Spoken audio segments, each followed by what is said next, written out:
When the only homeless shelter in Cambria County closed its doors for good this past October, a group of local nonprofits and other organizations got together and developed a plan to help the county's homeless population get back on its feet. The group even had a building they were ready to renovate, but as Maria Miller found out today, they had to make a change of plans, and she's here with more on that. Maria?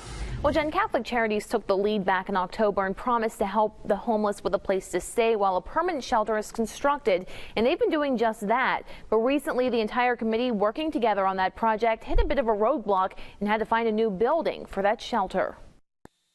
When the Salvation Army in Johnstown closed its homeless shelter this past October, a group of nonprofit and help organizations came together to form a new shelter. They developed a set of guidelines and even found an old home in Kernville they were getting ready to renovate. But we weren't able to get the zoning variances that we needed because it is a mass shelter.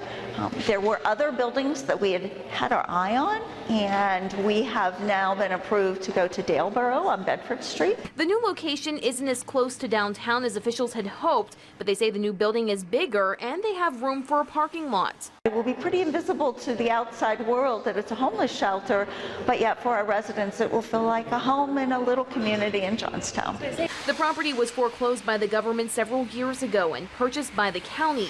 It's in need of some serious work, and officials don't expect it to be ready for nearly a year. So in the meantime, they're finding other ways to help the homeless. If they are in need and they can meet our criteria, we are housing them.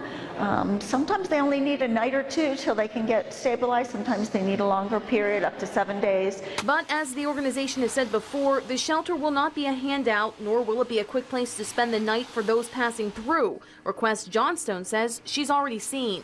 We're worried about the people that live in this community, and those are the people we are working to address their homeless needs.